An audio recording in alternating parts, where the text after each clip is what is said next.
Today, the Bengals made something official that a lot of people have been expecting. They announced that they will not be placing the franchise tag on defensive end Trey Hendrickson, which means when free agency opens, Trey Hendrickson will be leaving the Cincinnati Bengals. And the Bengals will essentially get nothing in return for him. No trade return, no tag compensation, nothing. Now, before this turns into a full-blown rant, I want to slow this down and walk through the situation properly. First, we need to talk about how the franchise tag works, how the Bengals essentially handled this contract over the last few years, why fans are frustrated, and also why the Bengals might have been okay letting this happen. So let's start with the big picture. This episode's not about how good Trey Hendrickson is. Everyone watching this knows how good he was. He's been the Bengals' best pass rusher for years. He's been one of the most productive edge rushers in football. That's not debatable. The debate is about how the Bengals actually managed this situation over the last couple of years, and how it ended with them getting nothing in return. Because when you zoom out, this feels very familiar. A few years ago, the Bengals also lost Jessie Bates in free agency,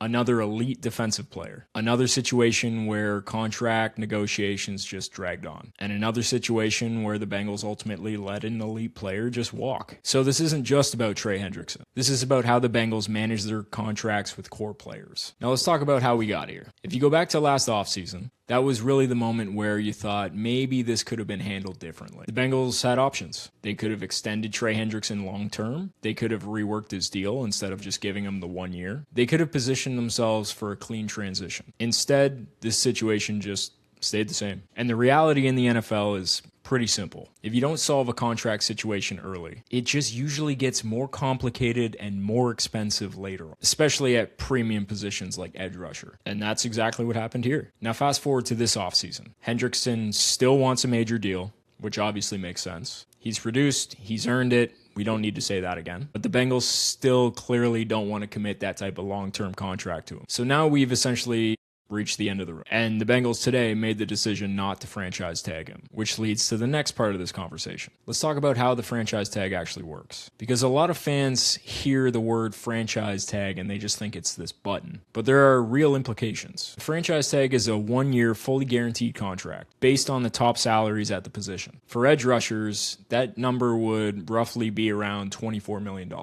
And the moment you tag a player, that entire number hits your salary cap. So tagging Trey Hendrickson would immediately put $23 million on Cincinnati's salary cap. Now, teams still use the tag for a few reasons. Sometimes it buys time for negotiations. Sometimes it keeps players from hitting free agency, a la Trey Hendrickson. And sometimes it gives teams control of the situation. Because once a player is tagged, the team controls what happens next. You can extend them, you can keep them for the year, or you can trade them. You essentially have their rights. And that's why a lot of fans expected them to at least tag him and explore some of the options, but they chose not to do that. Now, I don't know about you guys, but when they're ranking the list of free agents out there and they have Trey Hendrickson at number 1, I'd be hard-pressed to think that the Bengals couldn't get anything in return for him. And this is probably where the criticism comes from. It's not just that Trey Hendrickson is leaving. It's how the Bengals got here. Because if the organization didn't want to give him a long-term contract, there were still better ways to manage the asset.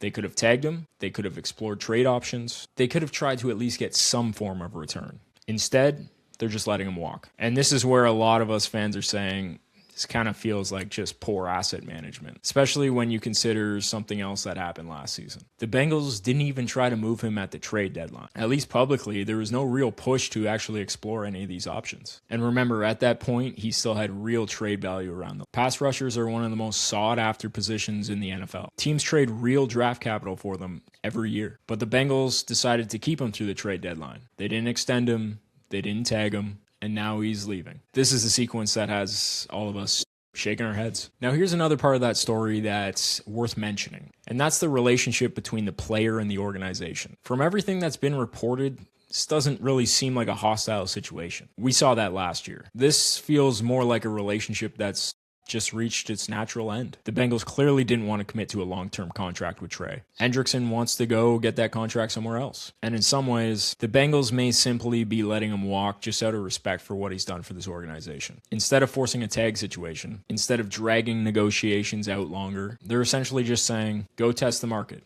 Go get your deal. From a human standpoint, it's understandable. But from a roster building standpoint, that's where the debate starts. Now let's talk about the other side of that argument. Because even though fans are frustrated, there's a logical side to the Bengals' decision. Tagging Hendrickson would have put $23 million on the Bengals cap immediately. That's a huge number. Not tagging him gives the Bengals $23 million more to go spend elsewhere. Second is his age. Hendrickson's approaching 30, and historically, edge rushers at 30 have been shown to decline. The Bengals may believe that the next contract he signs just ages poorly. And third, the Bengals have always been a conservative organization when it comes to contracts. They don't push money into the future. They don't love massive guarantees. They try to keep the books clean. This move obviously fits their mold. But the bigger question for Bengals fans is this: is that approach really the right one in the Joe Burrow era? Because when you have a quarterback like Joe Burrow, the expectation changes. You're in a championship window. Every decision you make is about maximizing that window. And sometimes that means taking bigger swings. Sometimes that means pushing the cap. Sometimes that means finding ways to keep great players. The Bengals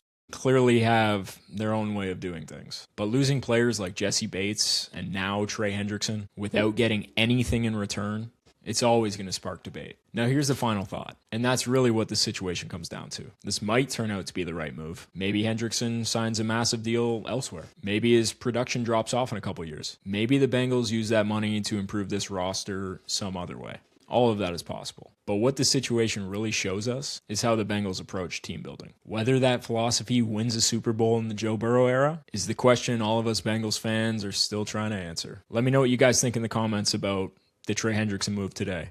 Do you think the Bengals should have tagged and traded him, or are you just cool with letting him walk? And if you like the content, like the video, subscribe.